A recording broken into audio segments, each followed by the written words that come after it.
Oi, meu povo abençoado, paz seja com todos. Nós estamos aqui para a nossa terceira aula da série Discipulado. E hoje nós vamos falar sobre a humildade na liderança. Você vai entender que liderar não tem nada a ver com dominar, não tem nada a ver com ser autoridade, mandar na pessoa, ter servos. Ao contrário, liderar é a gente preparar pessoas não para que nos sirvam, mas que sirvam a Deus junto com a gente. Então, liderar é você caminhar junto com a pessoa para que ela cumpra o propósito de Deus na vida dela. Eu quero falar com vocês sobre a liderança de Jesus e a forma que ele conduziu a situação. Ele, em nenhum momento, usou dos seus discípulos, ao contrário, ele caminhou junto dentro do processo, conduzindo eles ao propósito. Em um determinado momento, quando Jesus estava partilhando da Páscoa junto com seus discípulos, Jesus já sabia que ele iria para a cruz, que ele iria ser preso, que ele iria morrer pela humanidade. Ele já tinha alertado os seus discípulos, ele já tinha falado sobre a ressurreição dele em outros momentos e também depois disso ele falou. Mas ali junto com eles, naquela última ceia, na celebração da Páscoa, Jesus ele pega uma bacia, ele coloca uma toalha sobre os ombros, ele tira a roupa de cima, né, a túnica que ele tinha, e ele coloca sobre o seu ombro uma toalha, pega uma bacia com água e começa ali a lavar os pés dos discípulos. Aí tem até aquele momento em que Pedro diz assim: não, Senhor, meu pé o Senhor não vai lavar. E Jesus diz assim: Pedro, se você não permitiu lavar os seus pés, você não tem parte comigo. Aí Pedro diz assim: então lava as mãos, lava a cabeça. Eu preciso, né, dessa aliança contigo. E Jesus ele lava os pés dos discípulos e naquele momento ele nos dá uma grande lição, a lição de humildade da liderança, a importância de entender que eles não são nossos, que os liderados eles não são do líder, mas eles são de Deus, eles são presentes de Deus. E naquele momento Jesus ele compartilha com eles o desejo do seu coração. Quer ver? Vamos ler aqui rapidinho. Em João capítulo 13, do versículo 12 ao 16, que diz assim: depois de lhes haver lavado os pés, tomou as vestes e, voltando à mesa, perguntou-lhes: compreendeis o que eu vos fiz? Vós me chamais de o Mestre e o Senhor, e dizeis bem, porque eu o sou. Ora, se eu, sendo o Senhor e o Mestre, vos lavei os pés, também vós deveis lavar os pés uns dos outros, porque eu vos deixei exemplo, para que, como eu vos fiz, façais vós também. Em verdade vos digo que o servo não é maior do que o seu senhor, e nem o enviado maior do que aquele que o enviou. Jesus ele deu como exemplo aquilo que ele fez. Lavando os pés dos discípulos, ele deixou bem claro que ele veio para servir. E o serviço de Jesus, além da morte de cruz, foi um serviço de humildade, um serviço de prestação de serviço. Ele usou o seu ministério para cuidar das pessoas. E quando ele disse assim: vocês não entenderam o que eu fiz? Eu deixei o exemplo, assim como eu lavei os seus pés, eu quero que vocês lavem os pés uns dos outros. E nós entendemos ao longo da caminhada de Jesus com aqueles discípulos que o tempo todo ele ensinou assim: aquele que quer ser maior, que sirva a todos. Aquele que mais servir é o maior. E nós temos hoje uma visão tão equivocada a respeito de liderança. Achamos que liderar é ter status, liderar é ter pessoas que nos seguem, liderar é ter pessoas que nos servem. E não é isso. Liderar é servir essas pessoas de uma forma que o nosso ministério possa contribuir com o crescimento dessa pessoa, para que ela cresça na presença de Deus, para que ela cumpra o propósito de Deus. E nós temos uma grande responsabilidade de cuidar dessas pessoas, porque haverá uma prestação de contas.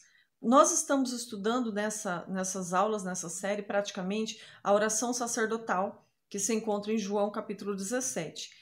Naquela oração onde Jesus faz uma prestação de contas, onde ele entrega ali, dizendo: Pai, está consumado, eu transmiti a eles a tua palavra, eu servi a eles. E dentro disso, nós vamos falar nessa aula de hoje sobre a importância da humildade de um líder. O líder entender que ele está ali para servir com o seu ministério. É tão importante a gente entender que nós estamos aqui para seguir o exemplo de Jesus e lavar os pés uns dos outros. Ainda falando da nossa série Discipulado, nós vamos ver aqui na Bíblia Jesus Cristo ele fazendo a oração sacerdotal para os discípulos e ele falando de um assunto muito importante a respeito de como que ele enxergava, como que ele via aqueles homens na qual estava com ele ali para a manifestação do propósito. E quando nós vamos ler no capítulo 17 de João, que fala sobre a oração sacerdotal, no versículo 6, nós vamos analisar aqui algumas coisas. Jesus Cristo ele falando a respeito daquilo que Deus o deu a ele. Então, em todo momento, nós vamos ver na Bíblia que Jesus Cristo ele refere aos discípulos como propriedade de Deus e não dele. Ele está tratando esses discípulos como algo que Deus o entregou nas suas mãos e que ele deveria assim valorizar. No versículo 6 diz assim, manifestei o teu nome aos homens que do mundo me deste, eram teus e tu me deste, e guardaram a tua palavra. Então Jesus Cristo ele fala, não apenas por essa vez, mas ainda uma outra segunda vez ele fala aqui no versículo 9, eu rogo por eles, não rogo pelo mundo, mas por aqueles que me deste, porque são teus. Isso aqui fica bem claro que ele está fazendo uma oração específica e exclusiva para os discípulos, na qual foi entregue para ele ali, para ele formar como discípulos que dariam continuidade à pregação do Evangelho. E Jesus ele se refere a esses homens como propriedade exclusiva de Deus. Quando ele fala essa frase, aqueles que me deste, porque são teus, ele está deixando bem claro a respeito de que ele sabia que a escolha daqueles homens foi uma escolha de Deus. Deus os entregou, mesmo sabendo que eles viriam com as suas dificuldades, com seus defeitos, eles seriam tratados como propriedade de Deus. Quando no ato do discipulado entendemos que as pessoas que Deus nos dá a discipular, elas são propriedade de Deus e são as suas preciosidades, então nós passamos a valorizar as pessoas não pelo que elas parecem que são, mas sim pelo realmente o que elas são. Muitas vezes no mundo ou em muitos segmentos da sociedade, você vê que as pessoas elas julgam por uma certa aparência. As pessoas elas escolhem conforme uma espécie de vestibular ou uma escolha conforme as suas classificações e não como realmente as pessoas são para formá-las e prepará-las para um desafio. E quando nós vemos isso acontecer tanto na equipe de Jesus Cristo como na vida de outros grandes líderes na Bíblia, nós então percebemos que isso é uma marca dos grandes líderes que passaram pela face da terra. Porque quando você vai para o livro de 2 Samuel, capítulo 22, versículo 2, você vai ler na Bíblia que aqueles que estiveram com Davi eram homens apertados, endividados e amargurados de espírito. Se você observar o currículo daqueles homens, não era nada inspirador, não era nada admirável. Não tinha muita coisa ali para que Davi pudesse desejá-los. A Bíblia fala a respeito de amargura, aperto e também endividamento. Você vê que são homens que estão numa situação bem difícil. Quando nós vamos olhar para a Bíblia e ver que Davi ele forjou esse exército, ele se tornaria a base que iria sustentar todo o seu exército, você percebe então que Davi ele teve que transferir valores para esses homens, na qual eles iriam ser uma das equipes mais poderosas também que passou pela face da terra. Então, sempre que a gente entender que aquelas pessoas que estão à nossa volta sendo discipuladas, elas são preciosidade de Deus, são exclusividade de Deus, são propriedade do céu, nós vamos valorizar essas pessoas pelo que elas são e não por aquilo que elas parecem ser. Porque se nós escolhermos por uma aparência, nós vamos nos enganar. Quando nós escolhemos realmente por aquilo que as pessoas são, então nós temos a condição de nos relacionar com essas pessoas, sabendo que elas podem ter defeito, mas também sabendo, acima de tudo, que elas são propriedade do céu e são escolha de Deus para estar junto conosco. Quando olhamos para o Velho Testamento e vemos Davi na caverna juntamente com os seus valentes, nós vamos olhar para a Bíblia também no Novo Testamento agora e ver que com Jesus Cristo não foi nada diferente. Aquela equipe na qual andou com ele durante 3 anos não tinha nenhum pedigree, não havia nada na vida daqueles homens que pudesse ser um destaque. E não eram homens de posição, não tinham posição de destaque na sociedade, não eram pessoas que tinham alguma coisa que pudesse o fazer com que eles eram extraordinários. Quando a Bíblia mostra esses homens, mostram homens simples, homens comuns, homens da sociedade, pessoas que viviam no meio do povo sem muito reconhecimento ou quase que nenhum reconhecimento. Eram pessoas anônimas, assim, aos olhos de muitos ali dentro da sociedade judaica. Então, quando se fala desses homens, e que muitos deles eram até homens iletrados, analfabetos na nossa linguagem, você vai observar que foi essa equipe que Jesus Cristo ele assumiu para estar com ele durante esse tempo. Eram homens completamente diferentes um dos outros, mas que estaria com Jesus Cristo para receber uma formação adequada e serem fortes e grandes durante essa trajetória de vida que estariam com Jesus Cristo. E eram homens tão diferentes uns dos outros que a Bíblia mostra que havia ali de Zelote, um homem extremamente tradicional, a publicano, como Mateus, um cobrador de impostos, a Bíblia fala um publicano, que a palavra mostra ele como um traidor da nação, ele trabalhava para Roma, cobrando impostos dos judeus. A pergunta é, por que Jesus Cristo os assumiu? Por que Jesus Cristo resolveu estar com homens tão diferentes uns dos outros para manifestar a glória de Deus para eles? A verdade é que quando nós entendemos que foi o Pai que nos deu alguém para nos discipular, então nós simplesmente assumimos essas pessoas. Independentemente das suas diferenças, dos seus defeitos, independentemente da sua classificação social, independentemente da sua posição social, nós assumimos assim como Jesus Cristo fez. Porque eu fiz uma pergunta aqui, por que Jesus Cristo assumiu esses homens? Um discipulador não escolhe os seus discípulos, ele apenas assume.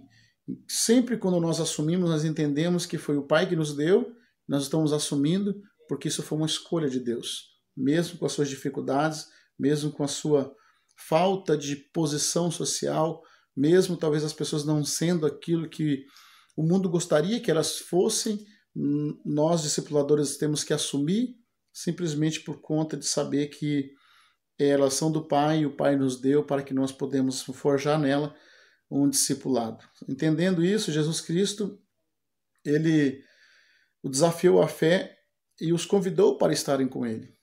Então, quando Jesus Cristo chama esses homens pela escolha de Deus para estar com ele, Jesus Cristo assume ali uma situação de transferir valores e um discipulado que iria trazer uma transformação ao mundo de uma forma tremenda e abençoadora.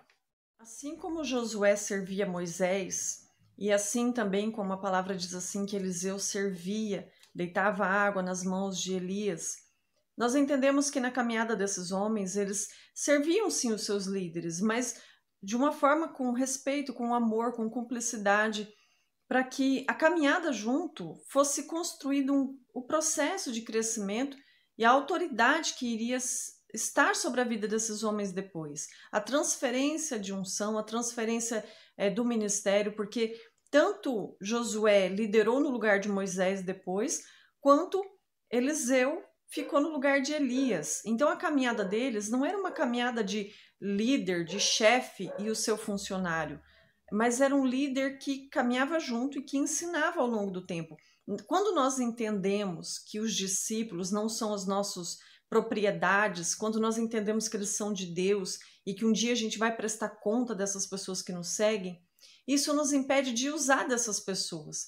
Isso nós começamos a ter uma consciência de que nós estamos para servir essas pessoas com o nosso chamado, que o nosso ministério, com aquilo que nós temos que ensinar, aquilo que nós temos para transmitir para essas pessoas, seja o diferencial em nosso ministério, que nós possamos transmitir valores para que essa pessoa não nos sirva, mas que essas pessoas sirvam a Deus junto com a gente e que elas entendam o processo que está acontecendo na vida delas e o propósito que Deus tem na vida delas. Quando André encontra Jesus, ele traz o irmão dele, chamado Simão, dizendo assim: nós encontramos o Messias, e apresenta Simão para Jesus. Quando Jesus conversa com Simão, Jesus ele fala assim: tu és Simão, filho de João, e a partir de agora o seu nome vai ser Cefas, que significa pedra. Quando nós olhamos para o significado do nome de Simão, o significado é ouvinte, aquele que ouve. E Jesus muda para pedra, uma pequena pedra. Pedro significa um pedrisco, uma pedra pequena. Mas em todo o tempo, Jesus estava preocupado em formar o caráter de Pedro para que Pedro fosse a rocha de sustentação da igreja, que Pedro fosse uma pedra pequena, mas fundamental na edificação da igreja de Cristo. E quando ele começa a construir esse caráter de rocha, esse caráter de uma pessoa sólida, de uma pessoa forte, né, que possa ser uma base de sustentação, Pedro ainda era muito inconstante. Pedro ele ainda tinha uma natureza que uma hora ele estava servindo a Jesus, ouvindo a palavra de Deus, outra hora ele estava sendo influenciado pelo diabo. Então, em várias situações, nós vemos essa inconstância de Pedro. Lembra quando Jesus chamou Pedro para andar sobre as águas? Em um momento ele estava cheio de fé, caminhando sobre as águas, olhando para Jesus. De repente, no mesmo momento, ele olha para o lado e ele vê as ondas, ele vê o mar, ele vê a escuridão e ele começa a ter medo de afundar. Então, isso é um sinal de uma pessoa que ela é inconstante. E hoje o nosso maior desafio é de lidar com pessoas inconstantes. Mas quando Jesus chamou Pedro, Jesus sabia que Pedro era inconstante. Mas Jesus estava profetizando que ele seria alguém firme e Jesus estava profetizando que ao longo do tempo ele seria construído, ele seria transformado, ele seria lapidado, ele seria trabalhado. E isso foi ao longo do tempo, não somente lá no começo do ministério de Jesus, mas em todo o tempo. Quando nós vemos que Jesus foi preso, Pedro, ele puxa de uma espada, não era nem para ele ter uma espada com ele, né? Mas ele puxa de uma espada e ele corta a orelha de um soldado. E naquele momento ele estava tão disposto a lutar por Jesus que ele fez aquilo que Jesus nem tinha mandado fazer, ele pegou em armas. Não era essa a autorização de Jesus, não era esse o chamado de Jesus para impor o reino dele aqui nesse mundo. Mas Pedro ele estava à disposição de servir, de lutar por Jesus. Algumas horas depois, ele nega Jesus por 3 vezes. Então, como que pode uma pessoa no momento estar com uma espada lutando por ele, depois no outro momento negando ele 3 vezes? Então, essa inconstância de Pedro é algo que às vezes nós não estamos dispostos a trabalhar na vida das pessoas. Só que todos nós, quando nós chegamos no Evangelho, nós temos as nossas características, nós temos as nossas qualidades, mas também nós temos os nossos defeitos. E ao longo do nosso chamado, ao longo do ministério que os nossos líderes exercem, servindo, nos ensinando, nos moldando, nós crescemos, nós aprendemos. E nós não sabemos hoje tudo que nós sabemos em um piscar de olhos. Foi construído em nossa vida. E nós temos que entender que os nossos discípulos, aquelas pessoas para quem a gente prega o Evangelho, aquelas pessoas que nós queremos ganhar para Jesus, nós temos que ter a paciência e o entendimento que ao longo do tempo, é com a caminhada que nós vamos transmitir os valores, que nós vamos moldar essas pessoas. Nós não podemos achar que nós vamos pegar as pessoas prontas. Até nós temos tanto que aprender ainda, né? E quando nós entendemos que essas pessoas não são nossas e que nós vamos prestar conta com Deus e que nós estamos aqui para servi-las com o nosso chamado, tudo faz a diferença, tudo fica diferente. Que nós temos visto hoje muitos líderes que eles acham que os seus liderados têm que os servir, que os seus liderados têm que fazer as suas vontades como servos, como por mero capricho. Mas nós estamos aqui para servir com o nosso chamado, com o nosso ministério. Nós estamos aqui para transmitir as palavras de Jesus, para moldar as pessoas, para transmitir valores e para lavar, sim, os pés uns dos outros. Que Deus abençoe sua vida, que essa aula de hoje, por mais simples que seja, possa mostrar para você que como um líder, que você entenda o seu chamado para fazer a diferença na vida das pessoas e não se colocando numa posição de status, mas se colocando na posição de um líder que vai servir aqueles que estão à sua volta. Que Deus te abençoe em nome de Jesus. Se você tem gostado dessas aulas, não se esqueça de inscrever no nosso canal e compartilhar as nossas aulas para que mais pessoas possam estar aprendendo sobre isso. Também curte aí, deixa o seu like aí, comenta e que Deus te abençoe.